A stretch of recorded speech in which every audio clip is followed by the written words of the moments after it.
In July 2025, astronomers detected 3I/Atlas, only the third interstellar object ever observed speeding through our solar system. But things took a surprising turn when the James Webb Space Telescope picked up a steady, rhythmic glow coming from its center, light no ordinary rock should produce. Its brightness was 3 times higher than expected, yet there was no comet tail, no flicker, and its spin remained perfectly consistent. Then came the real shock. Several research teams confirmed that 3I/Atlas was giving off a thermal heartbeat every few hours, along with a series of strange radio signals unlike anything found in nature. If the data holds true, this could be the first sign of something engineered, not naturally formed, making its way toward us. So what exactly is 3I/Atlas? And why has its discovery left the world's leading scientists desperate for answers? August 6, 2025. Deep in the data stream from the James Webb Space Telescope, a group of NIR spec operators flagged something that did not add up. The first infrared frames of 3I/Atlas showed a concentrated glow at the object's core. Not a scattered haze, not a diffuse coma, just a tight, isolated source bright enough to outshine the surrounding dust. The readings came in clean with no sign of instrument error or solar flare contamination. On the raw plots, the heat signature stood out, a white-hot core fading into colored bands, all centered on a nucleus no telescope could actually resolve. The Webb team, led by senior instrument scientist Dr. Lena Marovich, checked calibration logs, then ran the numbers again. The emission was steady, holding at levels 3 times higher than any model predicted for an object this size and distance. There was no tail, no flicker, just a fixed, unwavering beacon. The team's internal chat filled with questions. Was this outgassing or something else entirely? Archive checks began immediately.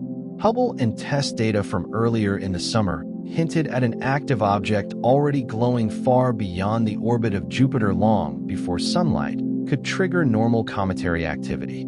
But nothing in those records matched the clarity or intensity of Webb's new images. For the operators, it was clear this was not a routine discovery. The heat was coming from deep inside, not from the sunlit surface. And whatever was powering it, the usual rules did not apply. The optical survey teams led by the Atlas Group and Chilean analysts at Hubble began their own round of checks. Their first concern was brightness.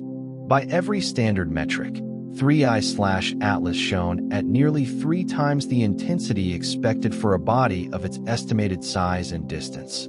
Light curve studies plotted over weeks showed a steady, unwavering output.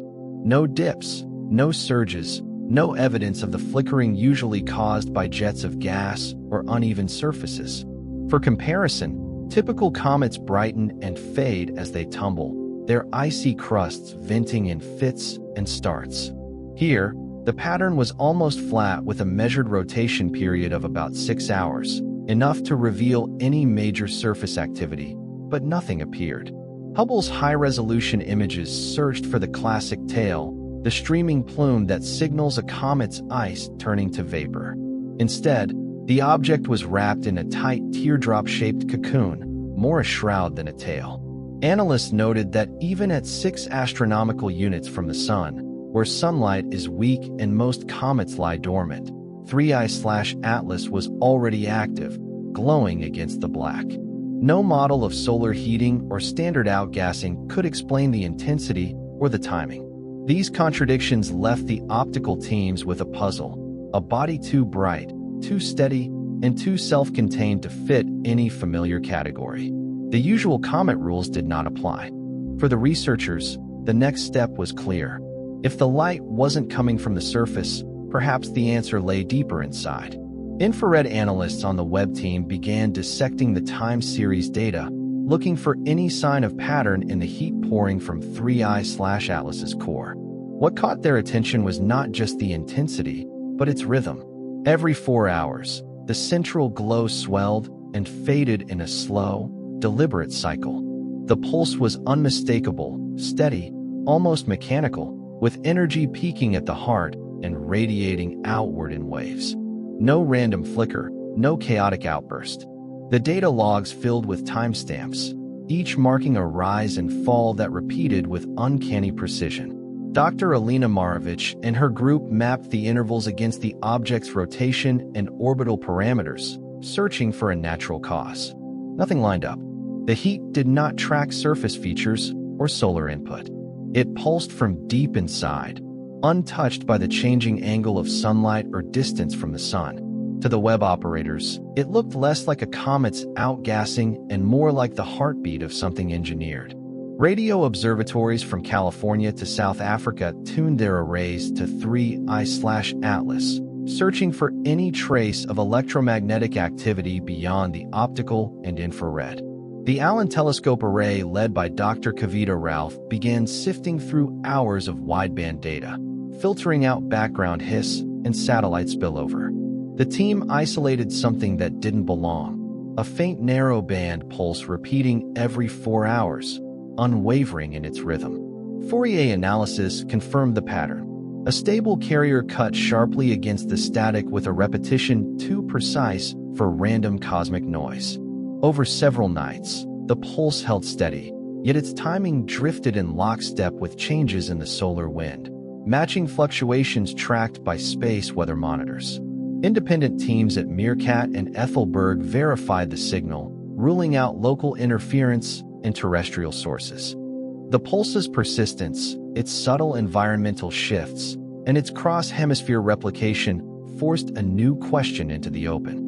Was this a natural process or a deliberate transmission from something aware of its surroundings? Mid-August 2025, the anomaly deepened. Webb's live feed caught a sudden flare. 3I/Atlas brightened by nearly 40% in less than an hour. The test satellite, still tracking from Earth orbit, confirmed the spike. Every telescope trained on the object registered the same surge, not just in visible light, but in thermal output. For a brief window, the object radiated as if something inside had powered up. Then, just as quickly, the numbers stabilized, but at a new elevated baseline. Attention shifted to the orbit. Marco Macelli and the ESA Near-Earth Object team ran updated models. The predicted path calculated from months of data no longer matched reality. Instead of drifting passively, 3I/Atlas veered, its trajectory bending closer to the plane of the solar system. Macelli's group debated the cause: outgassing, measurement error, or something less familiar. The acceleration didn't fit any known comet behavior.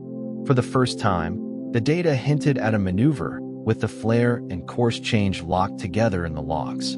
The question now pressed harder. What kind of object changes course mid-flight? And why here at the edge of the ecliptic?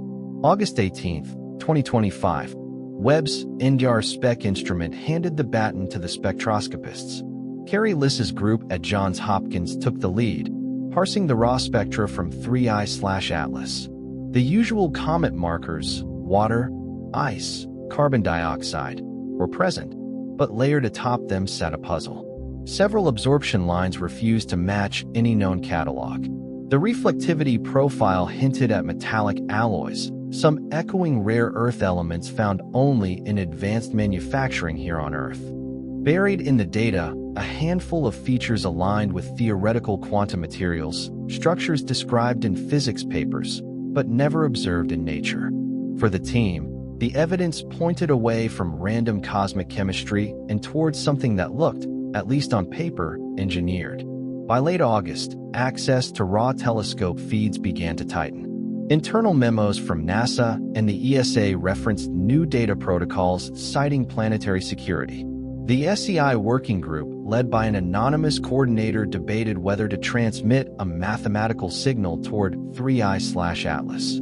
After a tense vote, the message was sent: prime numbers, the periodic table, and basic constants. 72 hours later, a narrowband reply arrived, timed to the second. The return pulse was distorted, but its pattern matched the original transmission window. Agency officials locked down the data, rerouting communications to classified channels. Outside, speculation surged. Inside, the atmosphere shifted from curiosity to something closer to caution. At the August IU debate, for leading models, outgassing jets, radiogenic heating, dust scattering, and mass estimate errors were tested and found lacking. None could explain the full chain of anomalies. Now, with the September flyby approaching, the countdown is on. Every instrument will be watching, hoping for the data that finally settles the question. On August 6, 2025, the James Webb Space Telescope observed 3I/Atlas giving off infrared light that was 3 times brighter than scientists expected for an object of its size.